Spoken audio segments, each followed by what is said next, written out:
시청자 여러분 안녕하십니까? 선고가 늦어지면서 기각 또는 각하될 것이라는 주장이 널리 퍼지고 있습니다. 국민의힘 극우를 중심으로 고개를 많이 들고 있습니다. 오세훈 시장에 이어서 홍준표 대구시장까지 탄핵은 안 될 것이다, 이런 식으로 주장을 하고 나왔습니다. 세상 물정을 잘 파악하지 못하는 바보 같은 분석입니다. 시청자 여러분, 이렇게 중요한 사태 때는 항상 나무를 보지 말고 숲을 보면서 판단을 해야 됩니다. 부정선거 음모론과 똑같습니다. 예를 들어서 무슨 이 배춧잎 투표용지다, 무슨 일장기 투표용지다, 그리고 무슨 이 중국인 간첩 99명, 무슨 이 통계 조작, 무슨 대수의 법칙이다.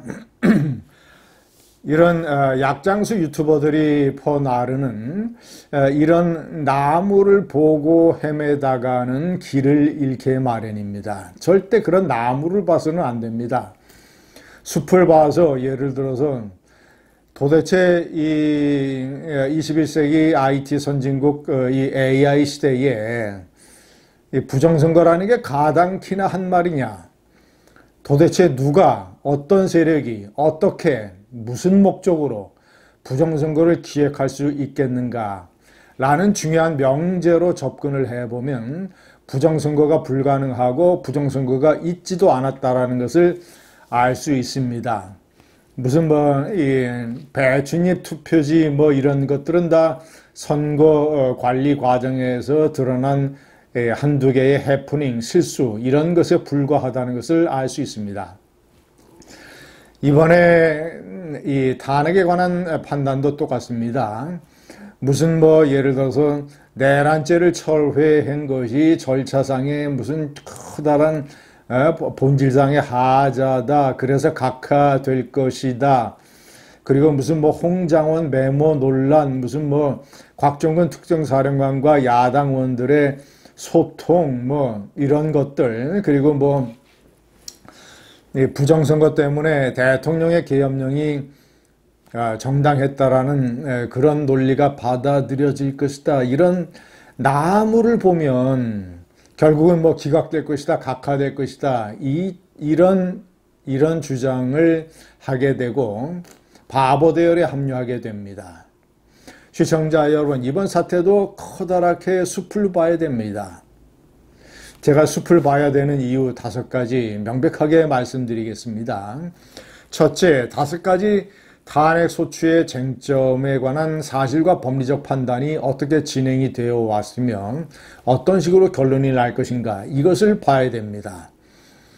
계엄령 선포는 이 헌법과 법률에 맞았는가, 그리고 포고령은 또 어떠한가, 그리고 의회에 대한 공격, 주요 정치인들에 대한 체포 명령, 그리고 마지막 5번째 선관위에 대한 공격, 이 5가지 쟁점을 포괄적으로 살펴보게 되면 온갖 사실과 증거가 차고 넘치고 법리가 너무나 명확하게 헌법과 법률의 위반이라는 것이 드러나기 때문에 이 5가지 쟁점에서 하나도 파면을 거부할 수 있는 명분과 논리가 없습니다.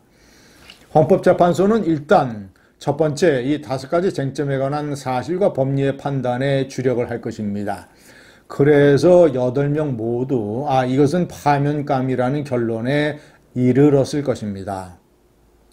설사 2번째, 이 탄핵 기각 각하론자들이 주장하는 것처럼 정영식, 김복형, 조한창 3명의 보수 재판관들이 전부 다 이 기각 각하 쪽에 설 것이다, 서고 있다, 그래서 선고가 늦어지고 있다라는 주장인데 이것도 설득력이 없고 바보 같은 주장입니다.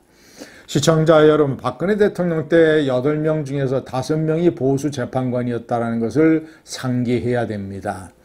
자, 그리고 최재해 감사원장, 그리고 3인의 검사에 대한 탄핵 기각에 5명의 중도 진보 쪽이 다 기각에 가세했다라는 점. 그래서 헌법재판관들은 본인의 정치적인 성향과 상관없이 너무나 사실과 법리가 명백할 때는 치우치지 아니하고 같이 의견 일치를 보는 그런 대열에 동참한다라는 것. 이런 헌재의 습성을 알아야 됩니다. 3인의 보수 재판관 중에서 3명이 전부 다 바보일 수는 없습니다. 설사 그럴 리가 없지만 만에 하나, 천만분의 하나, 한두 명이 탄핵 기각 각하 쪽에 가세한다 하더라도 한 명 정도는 선을 중심을 지킬 것입니다. 그래서 기각 각하가 불가능합니다. 시청자 여러분, 세 번째, 이제 헌재는 이런 5개의 사실 법리를 분석하는 것도 중요하지만 거의 같은 비중으로 현재 이 대통령이 대통령 자격이 있냐 없냐, 복귀한다면 대통령직을 수행할 수 있냐 없냐, 이것을 중점적으로 따지게 됩니다. 윤석열 대통령은 자 보십시오. 안보상으로는 그가 국군 통수권자의 체면과 위신과 파워를 행사할 수 있겠습니까?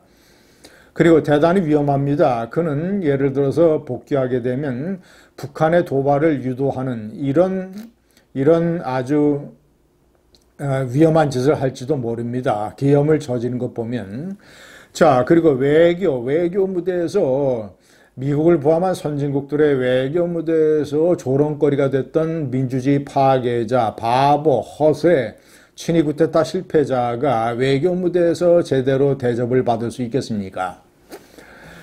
양자 정상회담을 할 때 김건희 여사나 또는 이런 사람이 동행하는 것을 국민이 용납하겠습니까? 윤석열 대통령 자체가 대접을 못 받습니다. 경제 혼란이 계속되고 윤 대통령이 복귀하게 되면 혼란이 계속되고 자영업자들과 소상공인들의 피폐한 삶이 계속이 되고 경제는 더욱더 추락하고 환율은 오르고 더군다나 관세 전쟁까지 겹쳐서 경제적으로 커다란 혼란이 발생할 것입니다. 주가가 다시 폭락할 것입니다. 사회적으로 이 공무원들이 대통령 대접을 하겠습니까? 저는 미친 계엄질을 저지른 대통령, 이미 레임덕은 시작이 됐을 것이며 공무원들이 대통령을 대통령으로 대접하지 않을 것입니다. 국무위원들이 대통령을 무시할 것입니다. 그리고 대통령은 개헌을 해서 조기 퇴진하겠다 뭐 이렇게 천명을 해놨으니까 더욱더 퇴진이 예정된 대통령을 대접하지 않을 것입니다.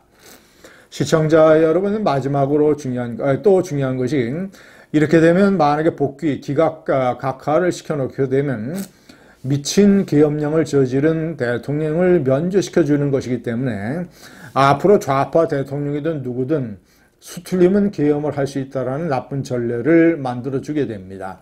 마지막 5번째, 분노한 성난 민심을 통제하기가 불가능합니다.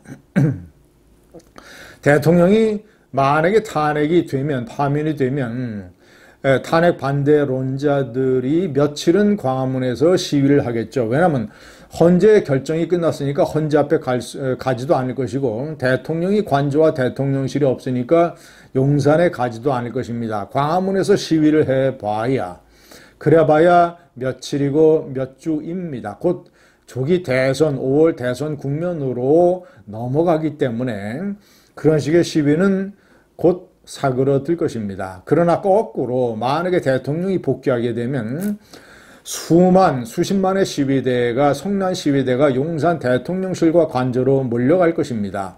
그러면 경찰이 통제할 수 있겠습니까? 경찰이 이번 계엄 사태 때 경찰이 어떻게 이용됐는가를 보았는데, 그리고 대통령 자격이 없다고 많은 경찰들이 생각할 텐데 그 성난 민심을 경찰이 통제할 수 있습니까? 대통령이 계엄령을 또 내린다고 해서 군이 따르겠습니까? 국무위원들이 계엄령을 통과시키겠습니까? 시청자 여러분, 그래서 성난 민심이 기각과 각하의 경우에는 통제불능입니다. 대통령이 성난 민심의 이 폭동으로 쫓겨날